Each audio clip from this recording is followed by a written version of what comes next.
The question then is learn from data. And when we do that, another question that we get is why do we want to learn from data? And here are some points for that.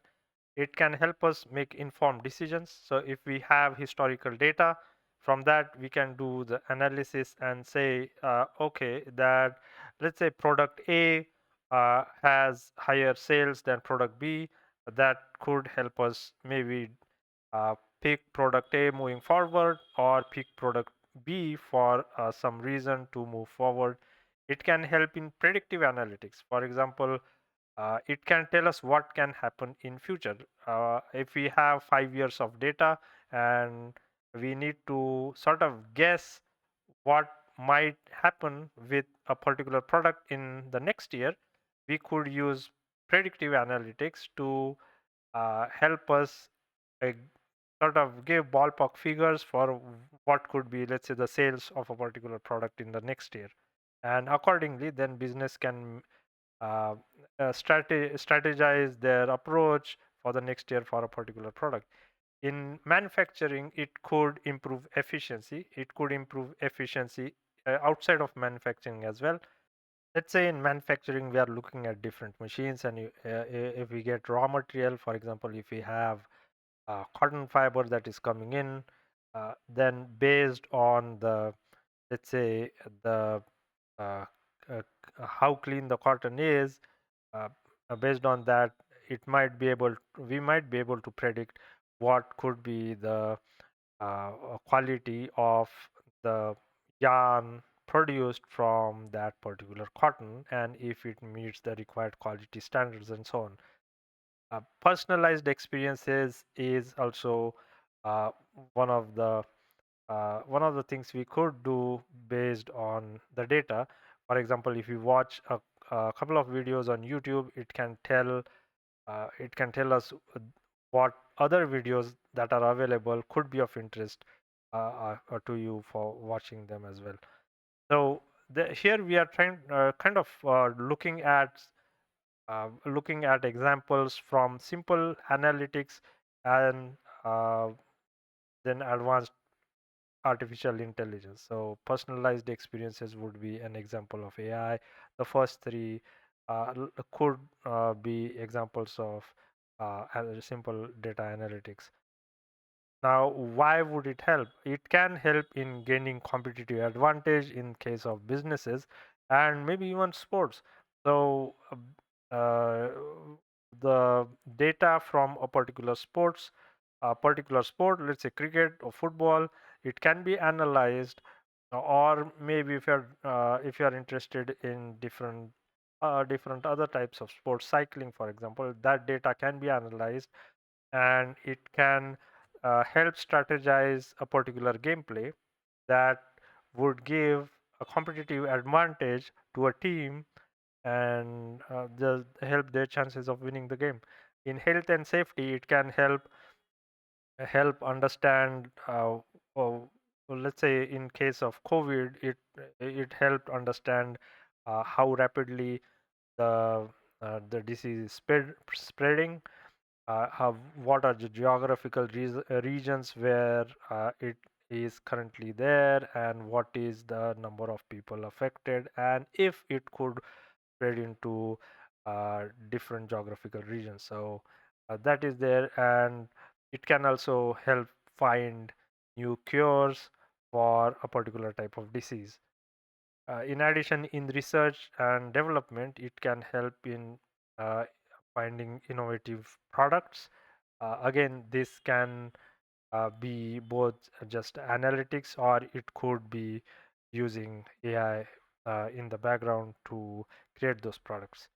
And of course, it can help in problem solving. For example, if we are trying to manufacture something, a product, and it has several processes that the raw material has to go through.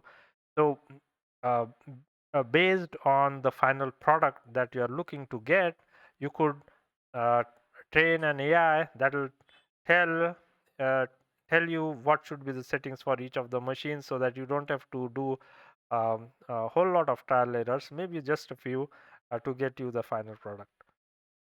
And a simple thought experiment could be, if you're trying to bake a cake with a very specific flavor that you are looking for, and for that, you can say that maybe if you tagged uh, a flavor as A, and for that, getting that flavor A, there is a proportion of flour, sugar, essence, etc.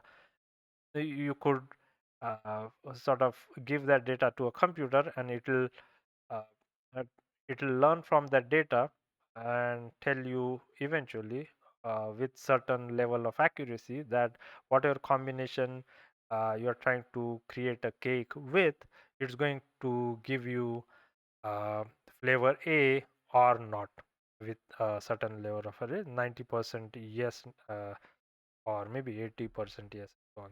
Very crude examples, but just to get you thinking into what data can help with. So largely it can help get us insights, and that the insights is by insights I mean, it can tell us something that can help us think about solving a problem. That takes us one step further towards answering a question.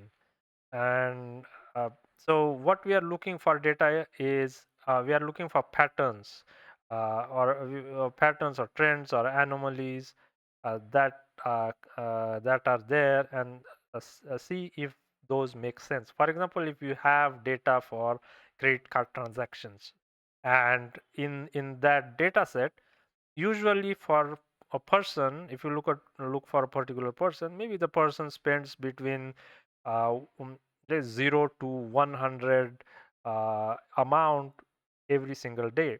And on a particular day, if you see that the amount spent is 10 times that, then it is an anomaly.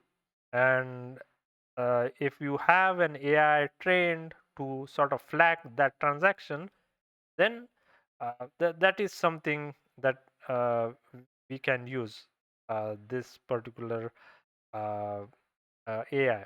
And the insight part is that flagging that transaction gives us an insight into what that transaction might have been. Is it true of, is it a good transaction, or is it uh, a fraudulent transaction? And so if it is flagged, the customer service can then call the person and just ask, hey, this was the transaction done on your card, is it valid, or should we flag it and stop the transaction? So that is one thing. Trends, if you are looking at carbon dioxide levels in the atmosphere, if you try and analyze that, it can give you a trend as to where, how rapidly the, or how slow the levels of carbon dioxide are growing in the atmosphere in a particular city. And based on that, the city can take actions to sort of reduce the pollution, and so on. So the insights is just information that we can extract from the data that can take us one step further to answer the questions. So these could be regarding market trends, health insights, research, or making predictions about the questions that we are trying to ask. So the question then is, can data find answers to questions, or can it find answers to all the questions? And the answer is yes and no. It can find answers to some questions. It may not be able to find answers to other questions. And this all depends on the available data uh, and the questions being asked. So whenever so the way we would think is, either sometimes we have a ton of data. Let's say there is a research lab that has lots of data that they have been collecting over the past 20 years, and now with the current state of art computer hardware and available algorithms, they are in a position where they can use the existing data and then start asking the questions. is there something we can find in the data? So the data comes first, and then the questions are coming later on. On the other hand, uh, there can be a situation where you have a question. Let's say we're trying to do a survey where you do not have the data, you just have the question. So in that case, the task then is to get the data to answer that question, get relevant data to answer that question that explains the question. And so the explanation of data queries and analysis is uh, what comes into play once we start looking into this side of the data. When we are going into, when we are, as we progress towards the analysis. And then uh, customer preferences, that's just an example. That is to say that once we have the data, you could answer questions. And one example here is just that you could answer preferences or choices that a customer may have while purchasing a product.